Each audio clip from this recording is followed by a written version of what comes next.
तावीज़ जायज़ है, दम करना भी।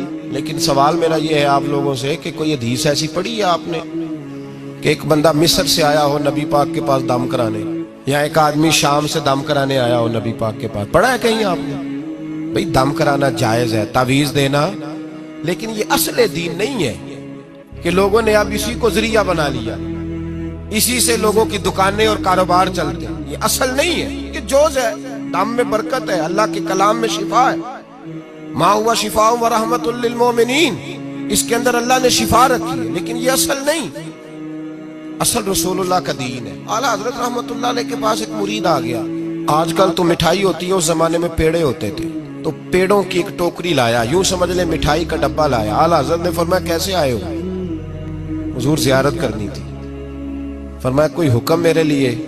का ज़ियारत। भाई बात ये छोटी है, लेकिन इन बातों का पस मंजर देखो और आज के जमाने में इन बातों को परखो तो देखो दीन किस तरह बेचा जा रहा है।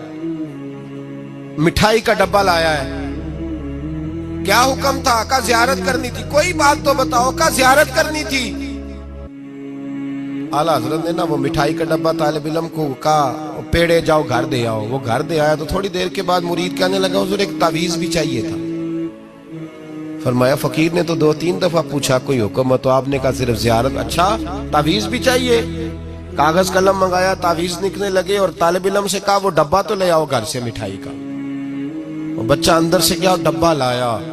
ओ भाई ये वो लोग थे जो फिर हक कहा करते थे, इसलिए कि दौलत असर अंदाज नहीं होती थी। ये मुरीद को इसलिए डांट लेते थे कि इनकी नजर मुरीद की जेब पर नहीं होती थी। ये इसलिए उसको सख्ती करते थे कि इन्हें ये नहीं था कि भाग गया तो रोजी रोटी कैसे चलेगी।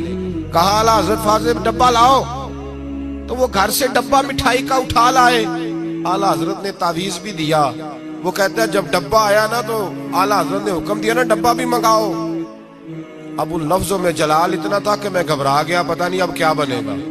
मैं बोल ना सका, डब्बा आ गया। आला हजरत ने वो मिठाई का डब्बा भी वापस किया और तावीज़ भी दिया और एक जुमला कह के नमाज पढ़ने चले गए। एक जुमला फरमाने लगे अपना मिठाई का डब्बा ले जा, अहमद रजा तावीज़ बेचा नहीं करता।